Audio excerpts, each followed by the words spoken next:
إن الحمد لله نحمده ونستعينه ونستغفره ونعوذ بالله من شرور أنفسنا ومن سيئات أعمالنا. من يهده الله فلا مضل له ومن يضلل فلا هادي له.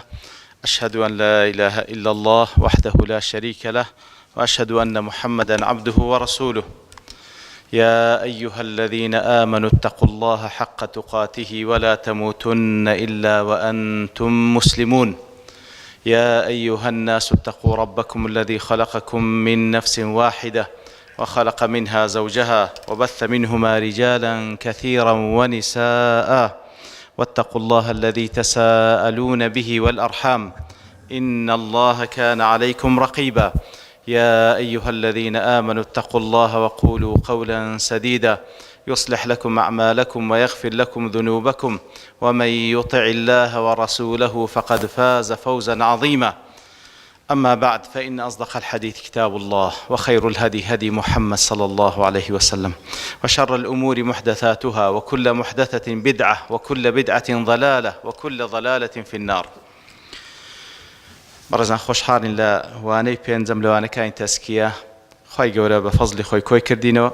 لە خوای گەورە داواکارم ئیخلاسمان پێبەخشی و بتوانین شتێکی واش باز بکەین کە سوودی لێوەربگرین هەموو لایەکمان. هەر بە کورتی وەکو مڕاجەعەتی با بڵێن پێشەچیەکەی ئەوە پێنجەم دەرسە. لە سەرەتادا باسێکی عامی تەزکیەمان کرد وەکو مقدمە و پێشەچی ئەو منهەجەی کە هەڵمان بژاردێ لە بۆی کەوا لەسەری بڕۆین منهج الإسلام في تزكية النفس وأثره في الدعوة إلى الله أنس أحمد كرزون. ئەوەی کە باسمان کرد لە دوای مقدمەکەی ئەو بناغە عەقیدیەی کە پێویستە دامەزرێ لە بۆی کەوا تەزکیەی نەفسی لەسەر بکەین. لە چەند خاڵێکدا یەکەم ئەساسی یەکەم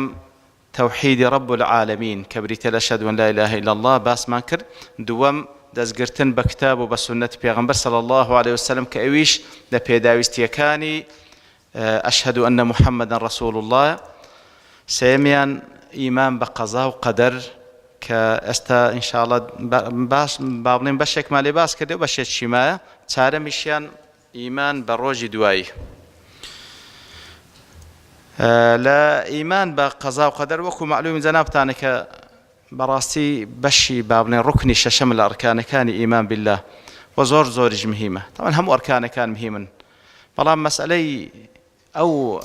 أمن اطمئنان سعادة بختوري كبراستي همو بشرد لدواي دقريتن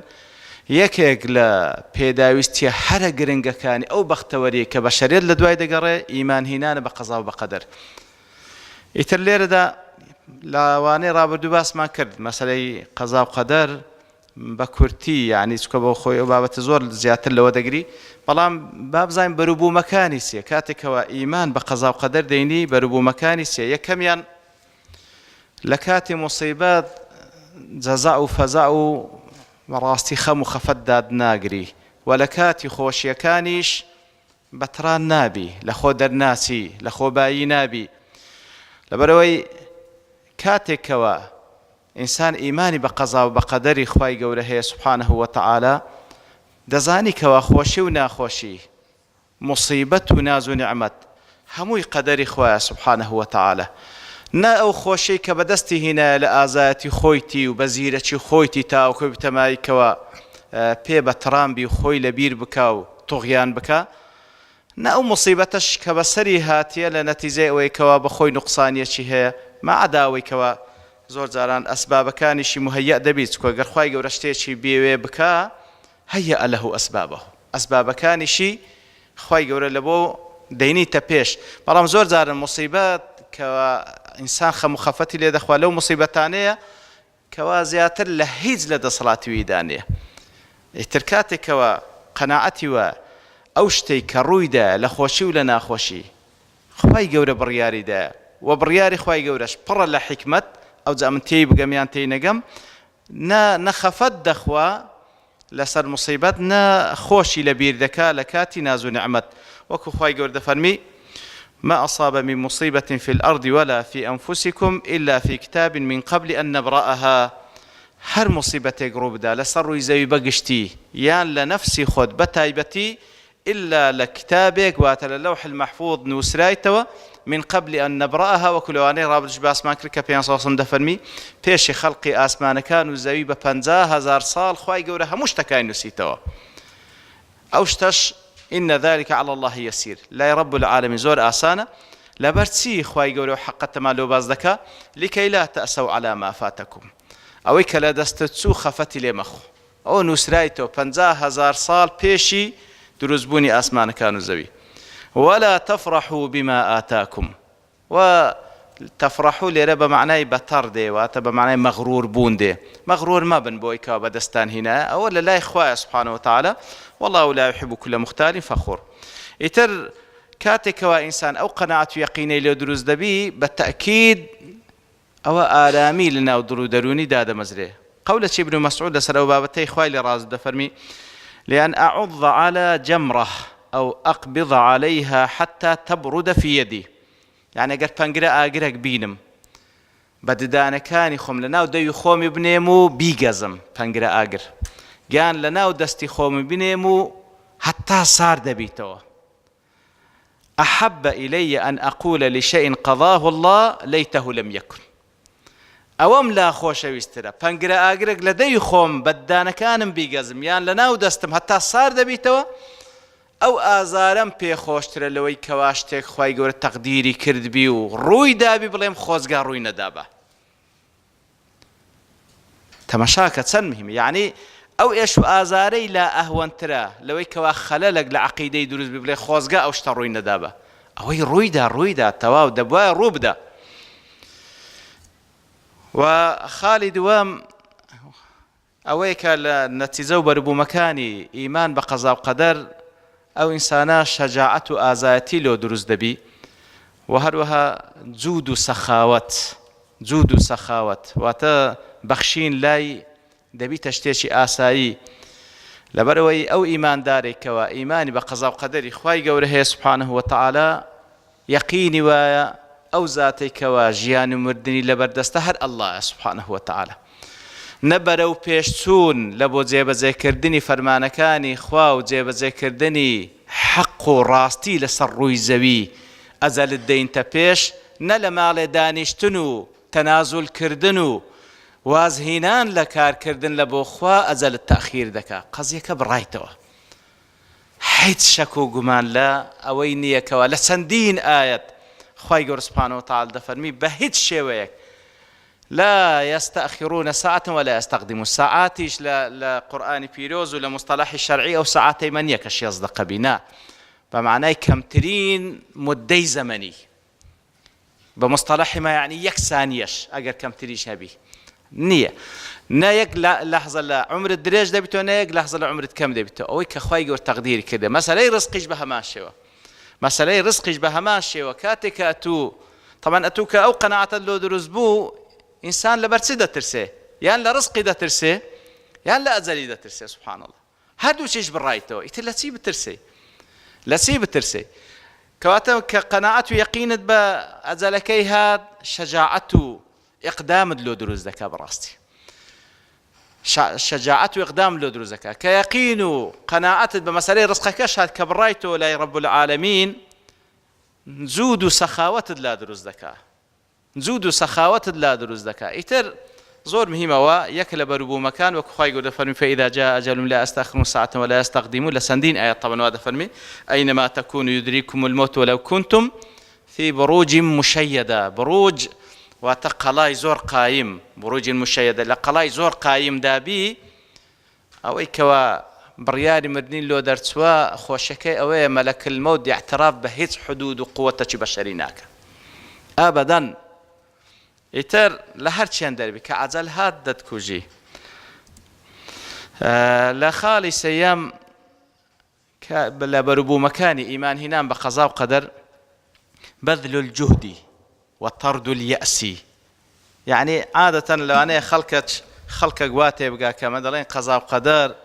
إيمان هنام بقضاء وقدر واتبال دانو ونخير وانيه بلكو إيمان هنام بقضاء وقدر يقلب ربو مكاني ويكوا واد لذكا دفع الدكا أويل توانات دا هي كدين إن شاء الله حديثك يباز دكين لباشي أو خالانا أويل توانات دا بيصرف بكي بهيت شويش مأيوس مبا چونکە تو بەندەی خوایەکی على كل شيء قديرة، يعني هیچ استثناء تێدا نیە لە بە قودرەتی خوا سبحانه وتعالى، هیچ استثناء تێدا نیە. يعني لۆ سەیر نییە پێغەمبەر صلى الله عليه وسلم کاتێکە لە مەککەی هیجرەت دەکا بەخۆ بە ئەبوو بەکری خوای لە ڕازی لە بۆ مەدینەی، کاتێکەوە ئەو هەموو خەڵکە بە دوایدایە ئەوجا کە دەگاتە سوراقەش هاتیە لە بۆ ئەوەی کەوا ئەویش هەر ئەوەی بەدەستکەویتن لە دەست با بڵێن لە گرتنی پێغەمبەر صلی الله عليه وسلم یاخود لە دەست نیشانکردنی پێغەمبەر صلی الله عليه وسلم لە بۆ کافرەکان، لە کاتێکدا کە دەگاتە پێغەمبەر صلی الله عليه وسلم و یەقینی لۆ دروست دەبی، هەم معلومە قسەکەی کەوە پێغەمبەری خوایە و صلی الله عليه وسلم و پارێزراوە، ئەو جەوای لێدێ ئەو داوا لە پێغەمبەر دەکا صلی الله عليه وسلم شتێکم لۆ بنووسە. پێغەمبەر صلی الله عليه وسلم ئەمانێکی دەداتێ کەوا وعدەی پێدەداتن بە ئەو بابڕیشتانەی کیسرا، ئەساویری کیسرا، سبحان الله. يعني غەریب نییە لەبەرەوەی پێغەمبەر صلی الله عليه وسلم پێغەمبەری خوایە کە على كل شيء قدير، متارەدە لە مەککەی وعدەی ئەساویری کیسرا دەداتن بە کەسێکی دیکە. ئیتر ئەوە یەقینە بەخوای گەورە سبحانه وتعالى. ئیتر کەسێک کە ئیمانی بە قەزا و قەدەر هەبی ئەوەی لە توانایدایە سەرفی دەکا، مەئیوس نابی بە هیچ شێوەیەک، هەوڵ دەدا بە عەزیمەتێک، وەکو دەڵێ لا تەلین، ئەو عەزیمەتەی بە کوردەواری دەڵێن پۆڵاییە، بە هیچ شێوەیەک نەرمونایی ناکەوتە ناوی. ئەگەر لە قەدەر ئەو جوهدە و ئەو هەوڵدانی کەوا کردی ئەوەی لەسەرتە، وأن ليس للإنسان إلا ما سعى، دەبی سعی بکە. ئەگەر سعیشت کرد نەتیجەش بەو شێوەی نەبوو، ئەوە مادام ئەو کار و کردەوەی کە کردیتت بە ئیستخارە کردیتت، خۆت تەسلیمی خوای گەورە کردیە، ئەوەی لە جوهدتدا بووە سەرفت کردیە، لەو حاڵەتەی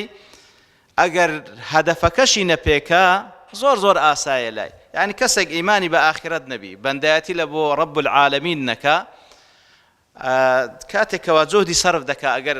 نەگەیشتە هیچ مەبەستێک بەڕاستی مصیبەتە بەنسبەتەوی، ئەکبەر خەسارەتە. ئەو عمرەیکەوە ڕەئسمالی ژیانی بوو هەمووی لەسەردانەوە نەگەیشتە نەتیجەت، ئەکبەر خەسارەتە. بەڵام بەنسبەت مسلمان زۆر اعتیادیە پێغەمبەر هەیە عەلەیهیمو الصەلاة وەسەلام، دێتە ساحەی مەحشەر وەکو پێغەمبەر صلی الله عەلەیهی وسەلەم دەفەرمی بە تاقی تەنەیە، یەک کەسیش ئیستیجابەی نەکردێ، زۆر اعتیادیە. ئەوەی لە واجبی سەرشانی بووە گەیاندیتی، هیچ مشکلێک نییە. قەزەی تەعاملی مسلمان لەگەڵ دنیا زۆر نەزرەی مسلمان و تەعاملی لەگەڵ دنیا زۆر جیاوازە لەگەڵ کەسێکی غەیرە مسلمان. دنیا دارولعەمەلە،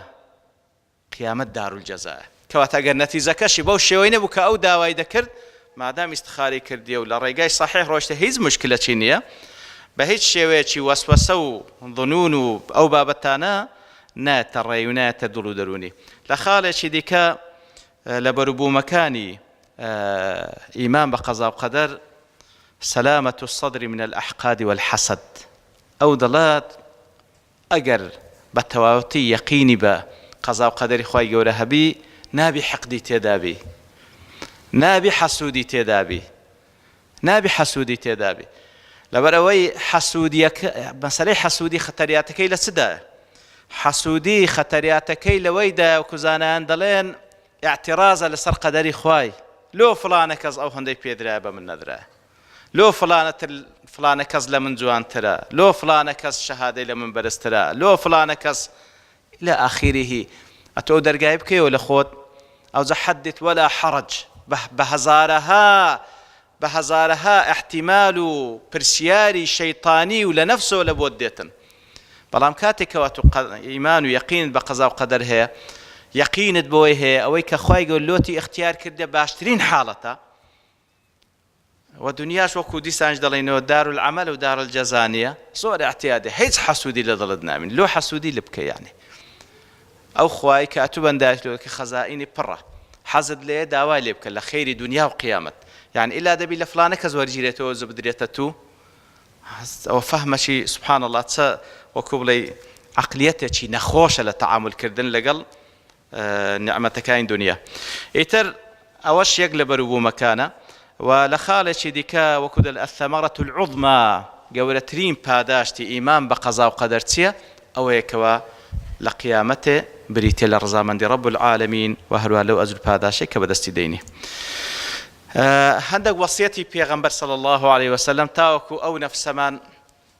وكدر لتدريب النفس على الرضا بالقضاء والقدر ليه ما رادين راهنان ما بيدك البوي أو نفسية تمام كون راضي بقضاء وقدر إخوة تماشى أو حديث بكن همان جمال لي وبرام بوردي لي وربينوا إمام مسلم ابن ماجه روايات يعني أبو هريرة خالي رضي فرمي بيان صلى الله عليه وسلم فرمي المؤمن القوي خير وأحب إلى الله من المؤمن الضعيف زور بيزار كان أو حديثك باز ذكري ليك دريتوا بقوتي لا شو عضلات ليك دريتوا مع العلم واني وكو ابن عثيمين رحمة الله عليه ودله بيان صلى الله عليه وسلم المؤمن القوي وصفي أو إنساني كردية بإيمان كواتلير دا قوتي إيمانكي أو إيمان داري كوالا إيمان قوية بهذا طبعا خير وأحب إلى الله من المؤمن الضعيف أو يان لا رب العالمين باشترى وخوشويسترى لإيمان داري كوا إيماني ضعيفة بلام وفي كل خير هادو تشان خير يان بيوه إيماني ضعيف يشهبيتن إيماني ضعيف جو إيمانه بلام بس شركي تدانا بكافية لو يكوا لقيامتش نزاتي بدات بلام بلو باي جاوزة طبعا لا إخوة يقوله احرص على ما ينفعك احرص على ما ينفعك تمشات سنزوان لما وصل ذكاء أو هاجيان بري وبا احرص على ما ينفعك أو نفعي الدنيا وقيامتي تدايا احرص عليه حريص بلسري صور اعتيادية ولا تنسى نصيبك من الدنيا احرص على ما ينفعك أو كوا استفادي دنيا وقيامة تدابي بالنسبة قيامة أو ديار بالنسبة دنياش لريقاي مشروع احرص على ما ينفعك أو كنفع تويتدا حريص بلسري هولي لو بدا بلام واستعن بالله أقادار داوي يارمتي لرب العالمين كبابي الله هيش تيق نابي أو بجبي ببيت توكل لسر خواي قورب متأكيد بخير بيونيا ولا تعجز داوا لخواي قورب كيارمتي دا بخوشت بهيش شويش تنبلي مكة طبعا بدر زيك بصراحة أول أبو بدا سنان قيامة أو زدوا لأبو بدا سناني قيامتي أتو لو دنياي وكو مزرعتك دبي بيتسيني لو دنياي دبي بتسيني تاو قيامة بدا زبيني إتر كاتكاتو لأبو خواي جياي لأبو قيامة جياي متأكيد بدا بيا فردي صالح ومصلح فردي نافع فردي بسود دبي ما خير وبركة لو خوت ولو دور بركة إتر حريص بلسر أو كوا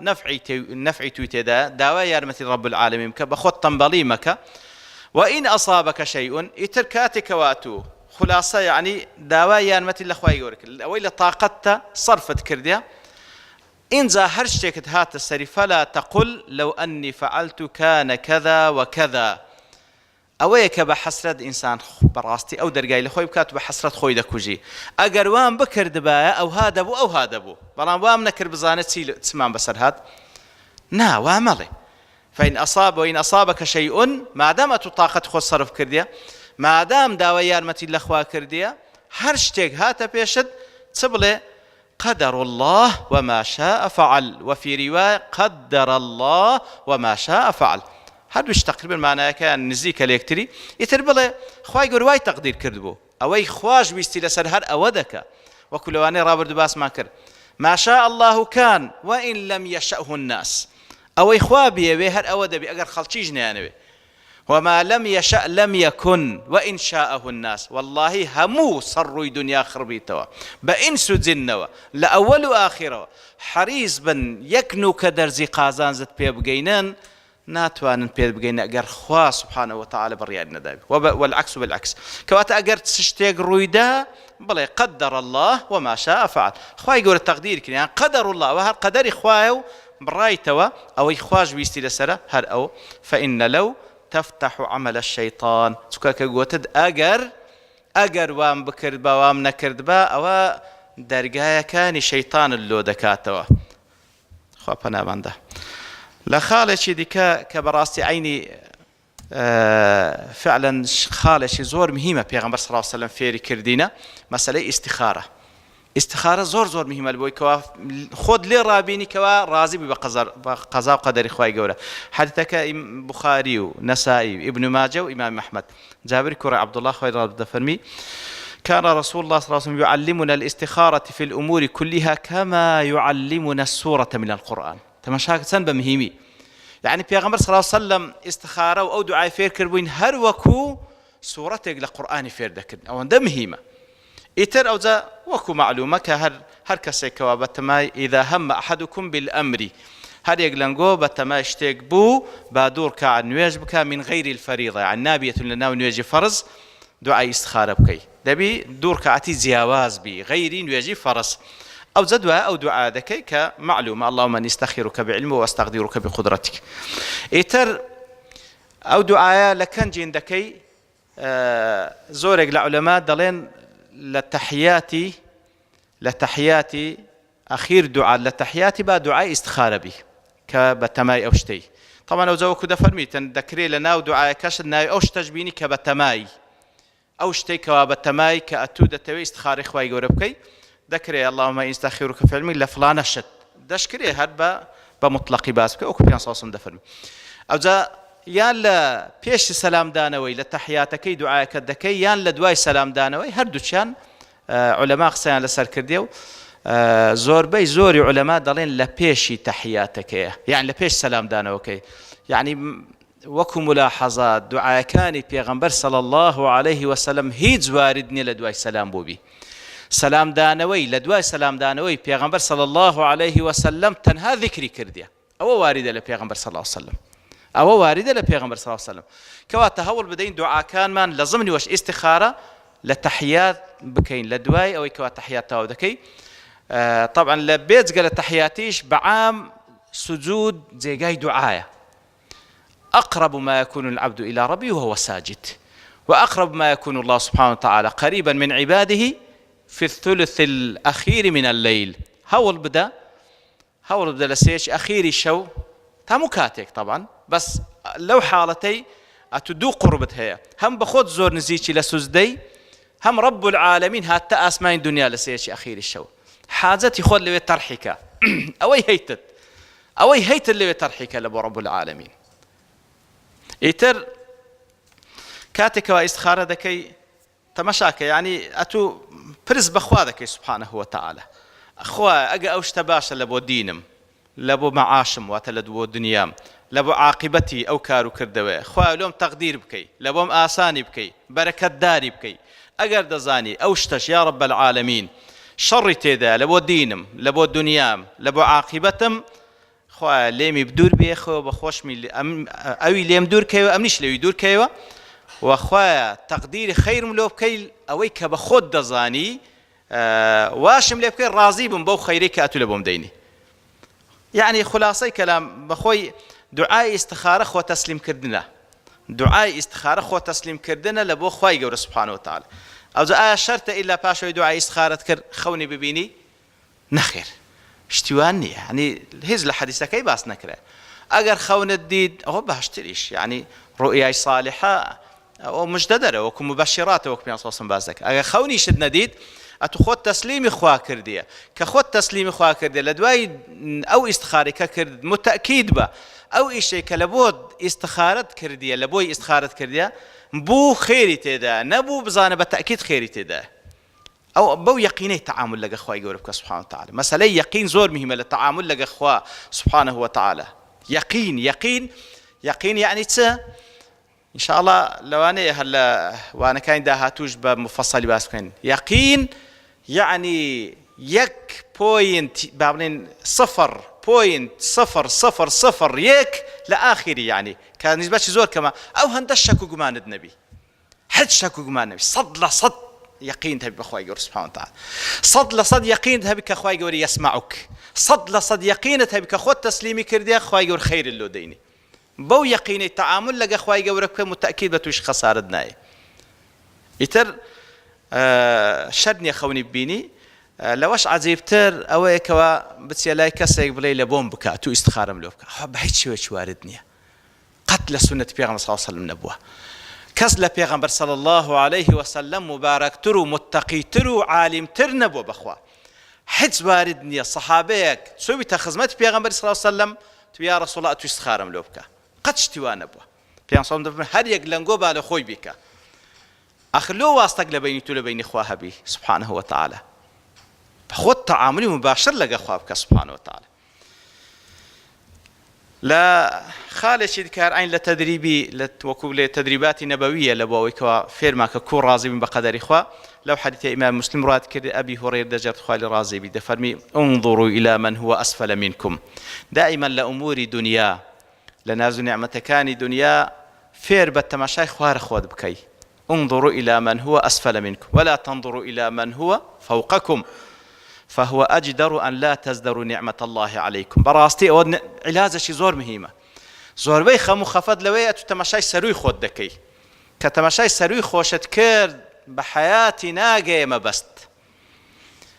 بحياتي وكو حد ذكيتي ري بيان صلى الله عليه وسلم دفرمي أقر واديكو دولك اللي زيرها بي حز لي بكيدو چونك هيلتو زياتري هي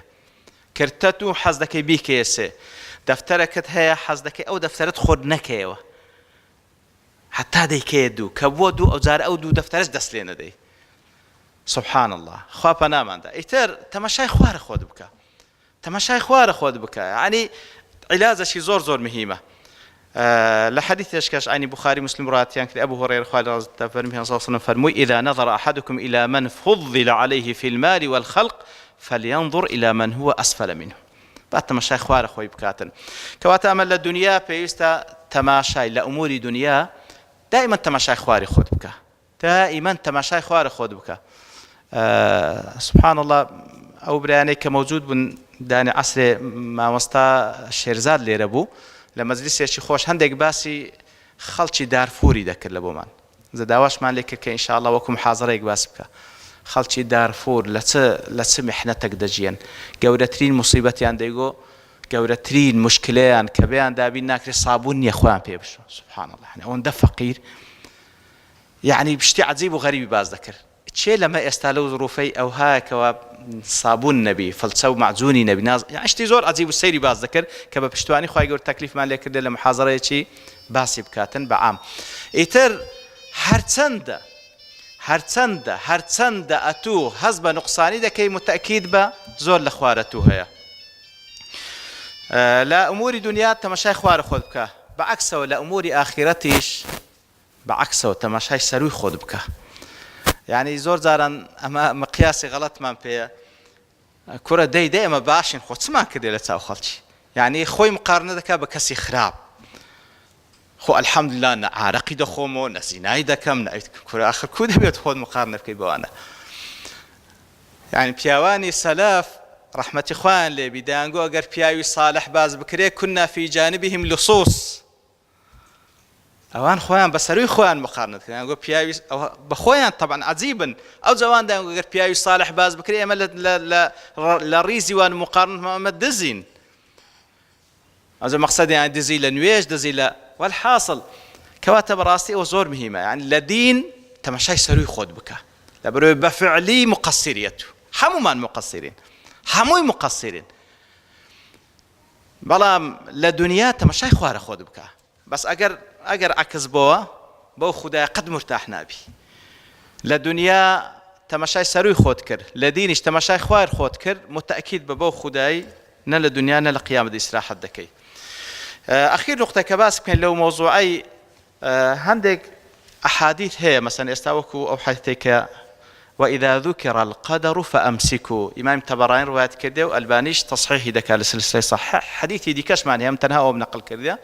كبيان صوص بلاي كومالك لأصحاب دارو اشتخوان لرازبي يتنازعون في القدر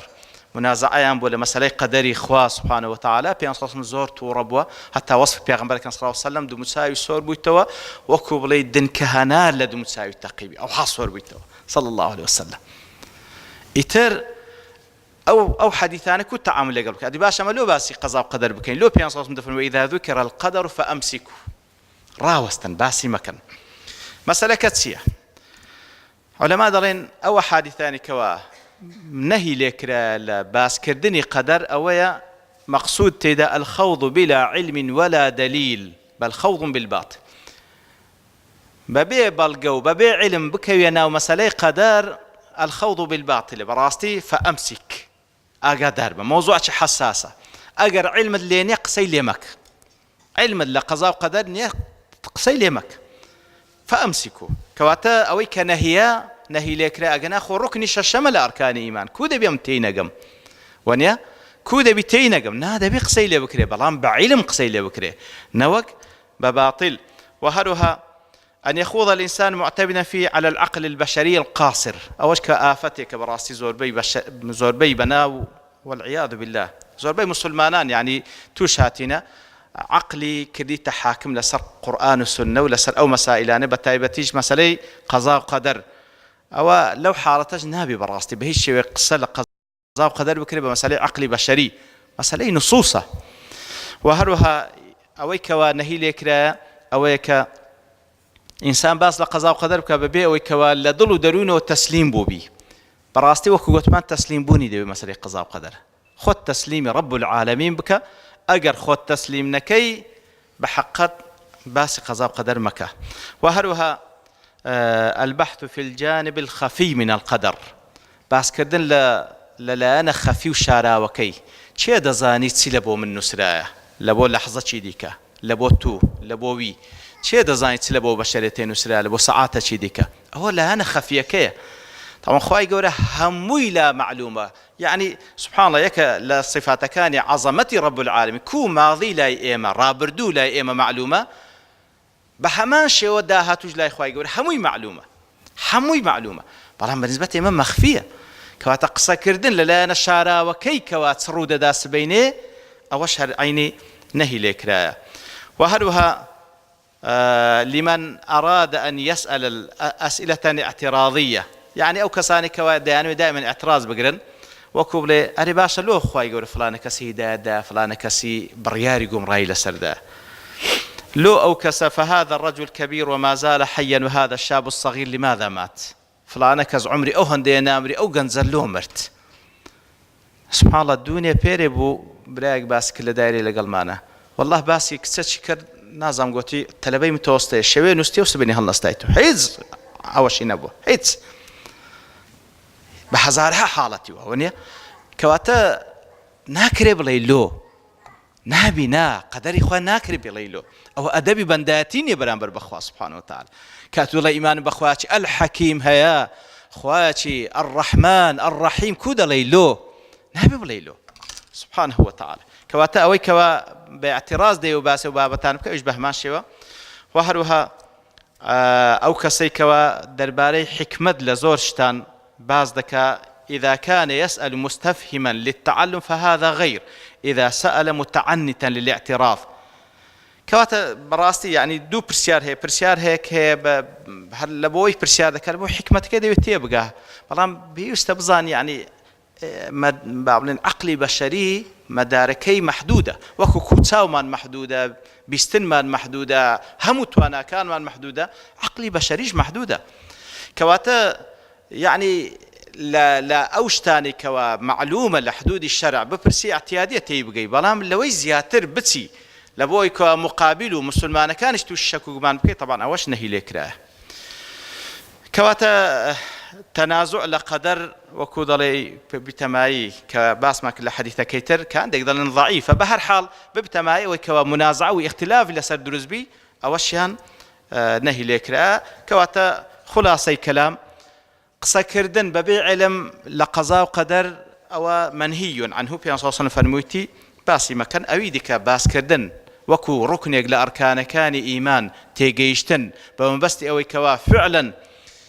ضلد أو قرب بقريو أو بخواتوا زور اعتيادي بلام لمصادري موثوق لقر زانيان وما مستاني موثوق لغير أو سل خود الشيواني يتل خواي قرد بارين ولو كسان منك ضلكان من آرام بقري بإيمان بتوحيد رب العالمين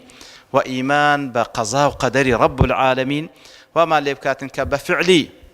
بفعلي راضي بين بحمو قدر كان إخوة بفعلي راضي بين بشريعة إخوة سبحانه وتعالى